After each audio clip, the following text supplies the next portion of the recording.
This isn't Scottsdale, and it's not trying to be. No high-rise condos, no influencer brunch scene, just families, farmers, and a missile silo turned museum. Welcome to Sahuarita.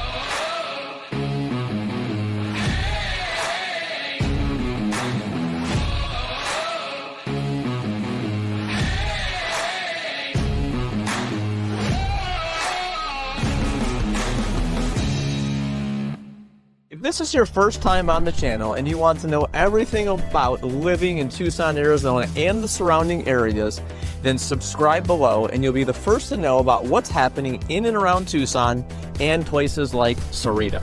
My name is Kevin Wood and I've helped people make smooth moves in and out of Tucson since 2005. I was once a winter visitor and fell in love with the mild, sunny winters that Tucson and southern Arizona has to offer. So whether you're considering a visit or a move to this area in 10 days or 100 days, feel free to reach out. All of our contact information is in the description below, and we'd be happy to answer any questions that you may have. Before we go into the pros and cons about Sahuarita, let's look at where it's at in relation to Tucson.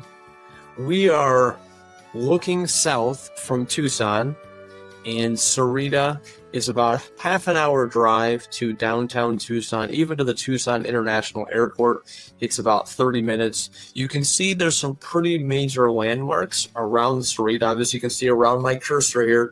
Sahuarita is long and narrow. So this is the northern edge of Sahuarita, and it butts up against Green Valley. We do have a video about Green Valley as well. You'll see the dark green areas. That is the pecan orchard. It's the largest pecan orchard in the world. You can also see Madera Canyon, which is a very popular hiking destination. Mount Wrightson's down here, and you can do a day hike all the way to the top of Mount Wrightson. But some other things that you'll notice about Sahuarita is you have mines on the west side of the I-19 freeway, which takes you down through Green Valley to Amado, back, and then even down to Nogales, which is the border of Mexico. You have several lines that are open here. But let's look at where is all the residential in Sahuarita. And I'm not going to spend a tremendous amount of time in this map. I'm going to bounce over and give you some close-up videos to all three of these areas. The first thing I want you to notice too right here is Rancho Sahuarita. This is a massive housing community.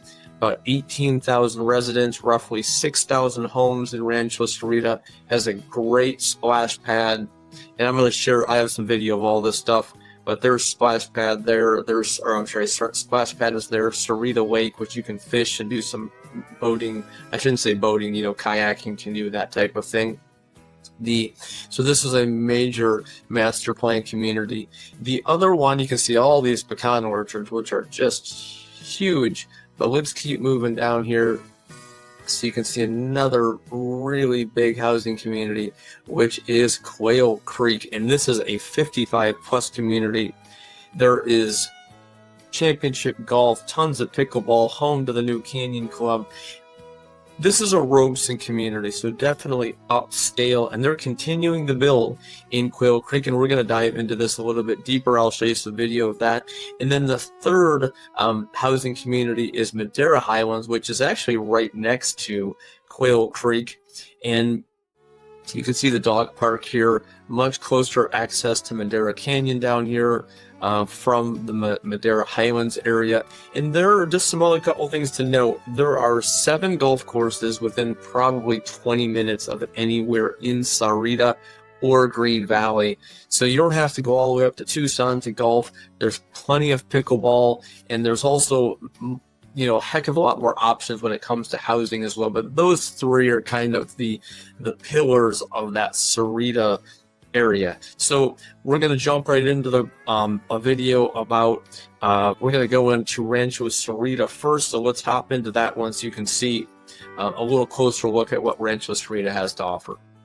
Rancho Sahuarita is a master plan community that was started in 2001 and the first homes closed in 2002. It features a 15-acre lake park which offers residents opportunity for fishing, walking, and community events. The lake is encircled by a 5-acre park with a walking path, green spaces, and an open-air amphitheater. Rancho Sahuarita also boasts the Club Rancho Sahuarita, which is a 30,000 square foot facility that includes a fitness center, kids club, and an activity park with amenities like an electric train, pedal car racetrack, and a miniature golf course. The community splash park is one of the standout features. It has 300 feet of water slides, 2 slide pools, and the iconic big bucket that drenches visitors and every few minutes. There are some additional water amenities which include a year-round heated lap pool. There's a lagoon for younger children and the flamingo splash pad, which has 12-foot tall pink flamingos that spray water from their bills. There are 15 parks in the Rancho Sahuarita area, 25 miles of paved trails, and there's over 320 annual events. Rancho Sahuarita offers a dynamic and definitely engaging environment, whether you're seeking things to do outside, community gatherings, or just a peaceful retreat. This community definitely provides a well-rounded lifestyle for a wide range of residents. Next up, we're going to take a look at Quail Creek, which is a premier 55-plus active adult community, and it is located in Sahuarita. Developed by Robeson Resort Communities, and it's a blend of luxury living with a pretty vibrant social and recreational lifestyle. At the center of it all is the brand new Canyon Club, featuring state-of-the-art fitness center, indoor pool, spa, lounge, massage rooms, game room, and a stylish outdoor terrace complete with a barbecue and pizza oven. And just down the road is the Madera Clubhouse, which offers a ballroom, billiards room, library, and coffee lounge. There's also Creative Arts and Tech Center, which hosts studios for ceramics, woodworking, painting, and a whole lot more. If you're into the outdoor stuff, Quail Creek will definitely deliver big. There's 27 holes of championship golf, driving range, and practice facilities. It's set against the Santa Rita Mountains, so it's a beautiful backdrop.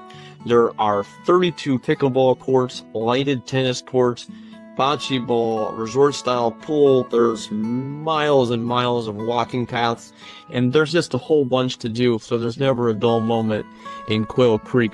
The homes range in value anywhere from about $350 up to over $1 million, with both resale and new construction. Whether you're into fitness, golf, the arts, or just enjoying the sunny Arizona mornings and weather with good neighbors, Quail Creek definitely offers a full package for active adults who are ready just to get out there and thrive. The next large master plan community on the southern end of Sahuarita is Madera Highlands. Definitely some good views out there, family friendly, and set against the backdrop of the Santa Rita Mountains. It offers a really just a good desert lifestyle with convenient access to the Gulf. There's some recreation areas nearby. Of course, Madera Canyon is not too far. Madera Highlands began in the mid-2000s, with the average home was built around 2013. The community features a variety of southwestern single-family homes, ranging from, the cozy starter type residences to very spacious family homes. They range in size anywhere from about 1,100 square feet up to about 3,500 square feet. In price range is anywhere from like $350 to $650, and there's actually new construction still happening in Madera Highlands right now. There's several reputable builders that have contributed to that community and the development of it.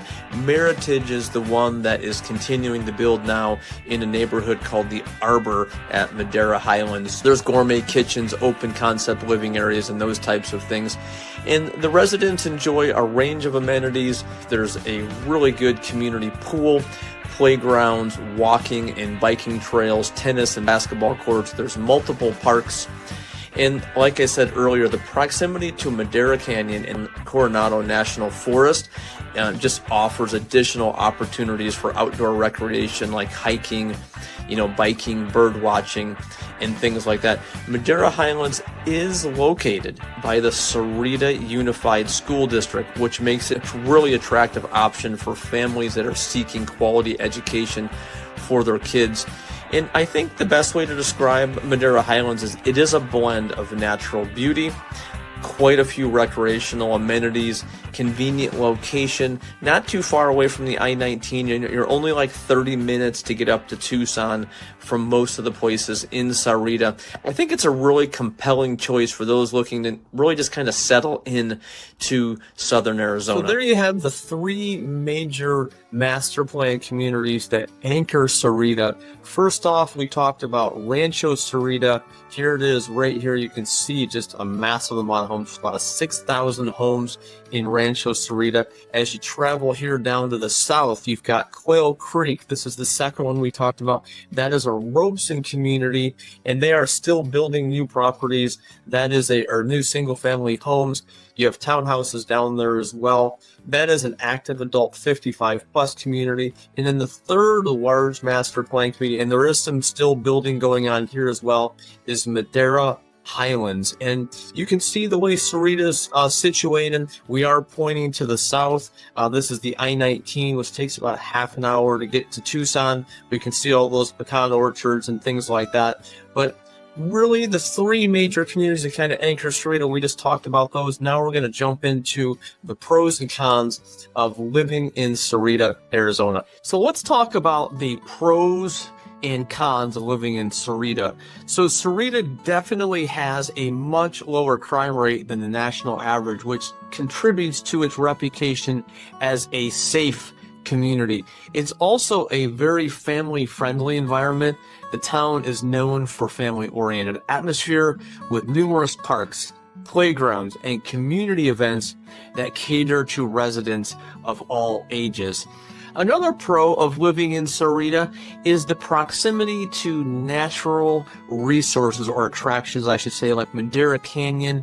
It offers tons of opportunities for hiking, bird watching, and just enjoying the outdoors. And I think another pro to mention too, affordable housing. You know, compared to Tucson, Sahuarita offers more affordable housing options, which makes it attractive for home buyers who are seeking a good value in their home purchases, and location with schools and things like that as well. So next up is the cons of Sahuarita, and I would say limited amenities. I mean, so when I'm talking about amenities, I'm talking about, you know, diverse dining options and entertainment value and venues and things like that. You're definitely gonna have to go into Tucson or even Phoenix for some of those bigger things. Another con I would say is commuting. You're gonna have to drive. I mean, there's not a whole lot of job opportunity in Sahuarita. You're gonna have to travel a little north, you know, closer to town. So maybe half an hour, 40 minutes. You have to factor in transportation costs, you know, and things like that. And the third con is healthcare access. Although there is a smaller medical facility in town, if you need specialists, or if you were to have, you know, a major health event occur, you're going to be going into Tucson for those specialized services as well. And the fourth con is education. If you look at ratings for Arizona as a whole, our schools are pretty low in the hierarchy, so to speak. But there is good private options. There are charter schools, so you do have some ways to mix that up or have some other options. But if you compare Arizona in general to like neighboring districts or neighboring states and things like that, I would say that is one of the things that might be a drawback or a con to living in Arizona if you don't go the private school route, which, again, there are options for that in Tucson. Next up, we're going to talk about the top 8 reasons why someone would choose Sahuarita over a city like Tucson. First off is newer homes and also better prices. You'll often get a much larger property for less money than you'd pay for it in the city. So that's one of the main reasons why people would choose more of a suburb than living in Tucson. Next up is master plan communities like Rancho Sahuarita. They offer like resort style living, you know, splash parks, lakes, trails, clubhouses, and events, and it's all baked into the neighborhood design. The third reason why is peace and quiet. If you're looking to escape traffic, less sirens, not as much city hustle, Sahuarita definitely offers a slower, quieter living with, you know, just more peace and quiet, to say the least. And then Again, family-friendly atmosphere. Kids can actually ride their bikes through school. They can go to the park. The community vibe here is much stronger. I talked about safety. Those scores are higher as well. And the lower crime rates, I think, is the biggest, thing with Sahuarita. If you compare it with the central Tucson neighborhoods or just Tucson in general, you're going to find a significant difference like on the Tucson Police Department website regarding what are the crime stats for Sahuarita versus Tucson. And the next up is open space. There's more mountain views. You're closer to the mountains in Sahuarita. Not in all parts of Tucson are you far from the mountains, but you're closer to Madera Canyon, which is just an amazing place to go hiking, birding, and things like that. Which leads me to the next thing, and that is, with Sahuarita, you're going to have a smaller town feel. And, those farmers markets, you're going to be probably more in tune with your neighbors because there's more community events and things like that. And the last thing, not everyone loves HOAs, but an HOA is actually there to preserve your home's value. And you're getting more for your dollar with the HOAs in Sahuarita. You're getting pools, the gyms, these full activity calendars where you actually go and engage with your neighbors or engage with your friends and things like that. And that's a huge difference compared to the way newer HOAs are set up for these newer master plan communities compared to what they used to do, 20, 30, 40 years ago with homeowners associations. Sahuarita isn't the flashiest suburb around Tucson, but that's actually the draw.